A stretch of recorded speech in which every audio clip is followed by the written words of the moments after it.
Alright, welcome back to another video. Today's part 2 of working on the MacBook Pro model A2442 that has the backlight issue. As you saw in the last video, we ended recognizing that there is a bad backlight behind the LCD panel itself. And I think I've come up with a solution for what we're going to do. And it's extremely difficult. So hopefully you watch the whole video and that I earn a like from you today. Let's get started.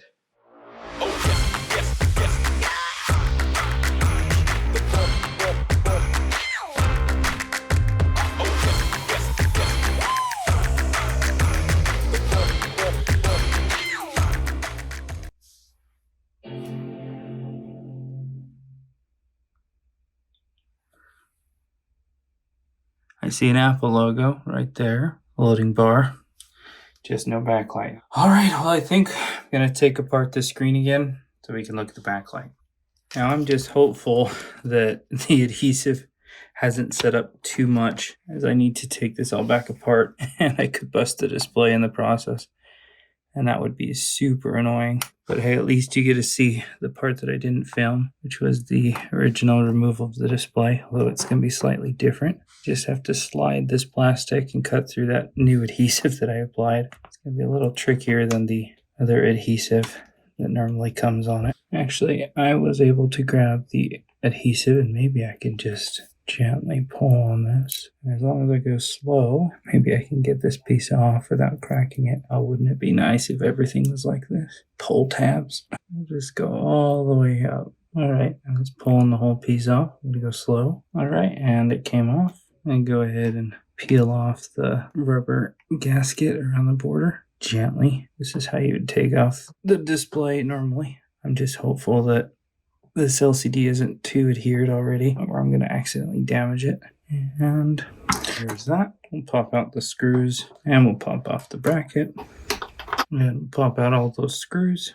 And now I'm going to see if I can slowly lift on the corner and get the new Tessa tape to let go. And I'm actually going to try to do the same thing I did, and I'm just going to see if I can get a hold of it and slowly peel it out of there. And I wish they were this easy to take off in the first place, but they never pull off like this. I'll come into the other side and gently lift on that corner, see if I can grab this side as well. Do the same thing, and sure enough, I'm able to grab it, and let's pull it out as well. I'm doing the same across the top. And is it all the way off? Yep. All right, the display, and we get the display off yet for a second time without damaging it. I'm just curious what has happened to this backlight. I wonder if I can identify an issue, or if it's just that the flex cable got damaged, because that sometimes happens.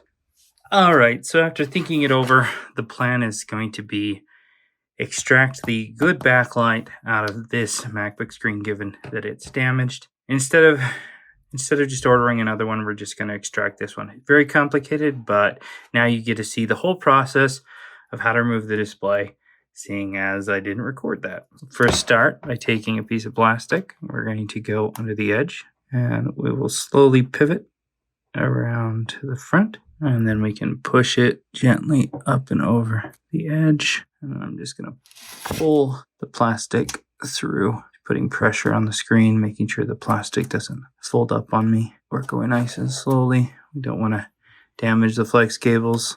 All right, then we can pop this off. Now I'm going to grab the rubber, and we'll pull it off gently, and pulling up, going around the top, around the other corner, down to the bottom. Now we'll take out the 8 black screws. Actually, first we'll take out the 2 penelope screws. And once these are out, we can then take a pry tool, gently get under that, and slowly pry on it.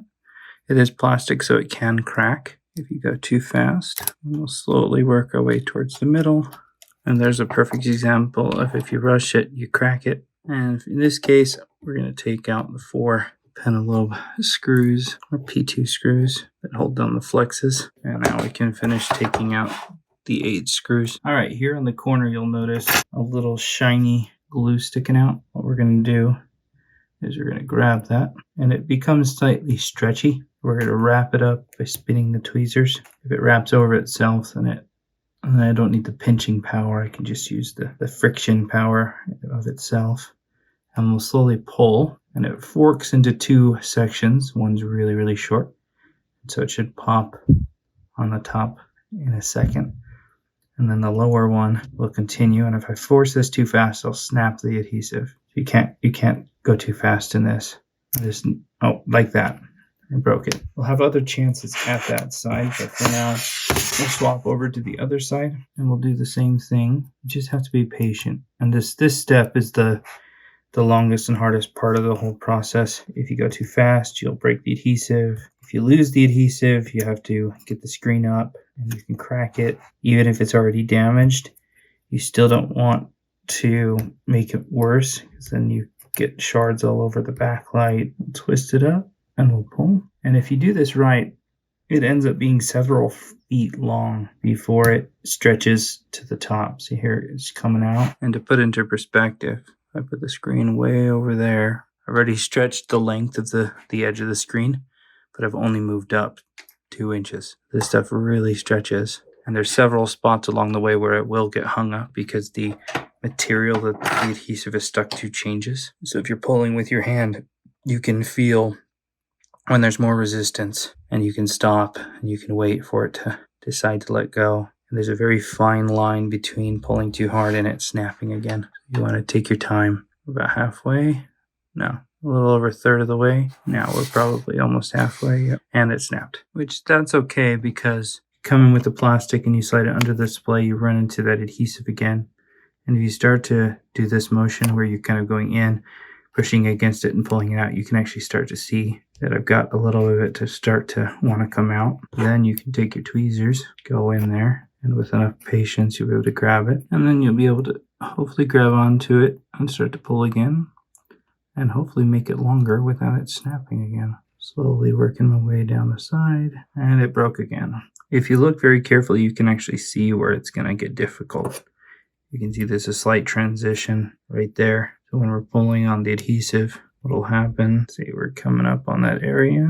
And then when we reach it, it just feels different. It just goes clunk and stops. So what I like to do is I'll move back and forth, pulling this way, pulling that way, pulling this way, pulling that way. And eventually you'll get to the point where it'll let go again. And it's a patience game. Can you outweigh the adhesive or break it? So we'll just keep doing that all the way around until it's off. You just have to be a little bit more careful when you're coming up on the corners because this section is even more complicated sometimes than this little section. Slow, just taking it slow all the way across. All right, as soon as we've gotten all that adhesive off, you end up with a pile of this. We've got to carefully pop the flex cables away from the frame. There's some decent double-sided adhesive holding them down, so you just got to work slow and gentle. Now again, using heat and alcohol is really risky if you're trying to salvage stuff with these MacBook screens because those two things can just destroy the backlight and make them just not look good. And now with that flex loose, you can get the corner of the display and carefully lift out the display. And looking at the back, you can more clearly see how that other one got damaged. And now for the fun and hard part, if this wasn't hard enough already, the backlight extraction. For this, I'm going to get on a pair of gloves. We don't want anything to mess with the backlight, like our fingerprints, oils. I tip this over and we'll get behind all of the filaments there and holding on to it kind of tightly, we can pop this top section away.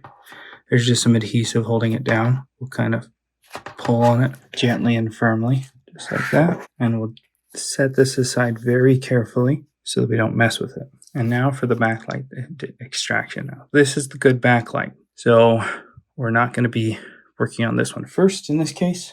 We're going to practice on the frame that we're going to be reusing with the good LCD. So first things first, we'll grab and we'll pull on and gently extract the backlight. Now we have a second set of sheets if things go wrong with the first for some reason. And it's hard to tell why this one went bad. I do see some weird discoloration here. So maybe something happened in that corner. And in fact, that is the corner that got this slight bend in it. Kind of hard to tell, but it did bend here just slightly before. So I bet you that's why this corner went bad. We're going to get out a heat mat. We'll go ahead and turn it on. The entire back of this is basically held on by double-sided adhesive. There's just strip after strip of it going all the way across.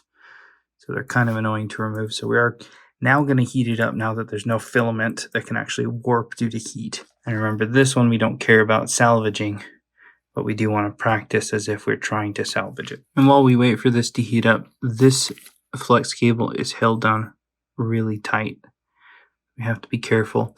And this flex cable is for the front-facing camera assembly, so we don't want to damage it as well. All right, as we let this continue to warm up, just going to get a tool under there corner, get a little bit more rigid one that I can work with under there. This is extremely flexible. I made it really work under that. Now I just need to pry this away, and we'll carefully slide around without damaging the panel. And we'll see what we can learn from extracting it so that we don't mess up the one that we're trying to save. The flex cable for the camera runs like right here as well, so we got to be careful anytime we're approaching that area with the tool. We'll carefully lift this out and we'll work it towards the bottom. And there's some extra adhesive that holds down the LED board at the bottom. All right, we'll come in with our little metal tool. All right, so try a little trick here. We're going to put a few drops of isopropyl alcohol. Hopefully get those to loosen up the adhesive. See if that helps. Oh yeah, that's helping a lot down there. So the only time I'm going to be using alcohol is the extraction of the backlight once the filament's out. I've never tried to salvage one before. I'm always just removing them. So I just yank them out, basically. You can see the alcohol is just really forcing that adhesive to let go. All right, so I scraped up the adhesive a little bit up there, but the rest of it's pretty much intact. So let's go and extract the actual good backlight. Here it is. We'll let this thing warm up. So alcohol is your friend. In this case, we'll heat up the frame here and add some isopropyl alcohol under the flex. Gently see if we can pry on it, adding more alcohol, and slice it right through that adhesive like butter. So there's a little bit of a copper sticker before you actually get to the flex itself. Flip this around and start to warm up the whole thing. And that whole thing just now freely pops up with the assistance of the alcohol. Maybe I'm going to put a little bit down along the back edge here. Help it seep in and start to work on that adhesive. And I get my pry tool under the edge and just wait for it to start to lift naturally. That way I know that the heat is high enough, really distributed enough to let it go. All right, I think I found a corner that wants to actually go. We'll get under it. We're definitely warm enough that I can gently pull on it. And this is really hot, but it's coming off nicely. All right, we're almost down to the bottom. And what I'm finding is if I take something that's cold, I can actually put it down here, give myself some pressure to keep this down. All right, we're at the point where I'm gonna spray it with some alcohol. All right, able to slice through it really nicely with this flexible blade, and off comes the backlight. All right, so here we've got the frame we're going to be reinstalling everything on. Just going to remove a couple things. We were able to keep the adhesive for the bottom of the backlight intact, so I'm going to remove it from the frame here because it kind of got messed up a little bit. Now we'll just turn that off. I don't need to line up and install the backlight. Luckily that's really easy now, and we'll just push it into place, making sure all of the adhesive holds on to it. Now we got to carefully take the filaments and slide it into place, making sure the flex cables don't accidentally go under it. All right, now that that's seated properly, we need to reinstall the rubber gasket and then the display. We're halfway done. Woohoo! All right, we've got the bezel back in and it all taped up again. I'm going to go ahead and pop off the adhesive protector, and then we can get the LCD panel and install it once again. Looks like at some point I got the edge of my fingerprint on there. We're going to take some acetone. We're going to wipe that away, and I'm going to make sure that I have any spots with smudges, dust, anywhere on the LCD panel. Now that I'm satisfied with that, we're just going to go over this one more time and make sure there's no dust. Gently take it by the edges and drop it in place, and then we'll slowly start to compress it in. And that is, of course, we'll clean up the fingerprint. This looks beautiful, but for now we got to finish putting back the rest. So we've got 4 screws that hold down the flex, 8 screws that hold down the display, and then 2 more that hold on the bracket. and then the glass piece to put back. You've already seen that a few times, so we're going to put it back in 3, 2, 1. And now all we need to do is install it and test it. So let's do that. And let's not forget as well the crap ton of screws that we still have to put back. All right. Now I just need to connect up the battery. Slide in the little ZIF connector, connect it. We'll connect back this guy. Let's see, do we have backlight and do we have display? Go ahead and prompt it to turn on. Please give me an Apple logo. Apple logo, woohoo! Backlight is fixed. We got the bar going across. I'm so excited. So much work. And would you look at that? We still have to reassemble the whole thing, but we have definitely got an image and backlight back. This is sweet. So let me get all of those back in here and we'll wrap up this video giving you my final thoughts, things I would do different. So I'll see you in a sec. All right, so there we have it, all working again, back together. This right here was a beast. So I wanted to give you my final thoughts on this repair, what I would have done differently. I knew from the beginning that this MacBook still had image because you could connect it up to an external monitor. That means that what I should have done was tested that display on another MacBook. That would have ruled out right away the display / backlight issue. And if I had looked a little closer under the microscope, I would have found the component that we had to replace on the motherboard for the backlight circuit. I've never extracted a backlight from a display with the intent of reusing it, so that was really interesting and fun to do. And having to remove an LCD panel not once, not twice, but 3 times in order to Mod Podge this thing together was definitely an experience to say the least. Hopefully I've earned a like from you, and I hope that you're subscribed so that you don't miss out on future videos like this. Let me know in the comments below if there's something that you'd like to see in a future video. Thanks a ton for watching. We'll see you in the next video.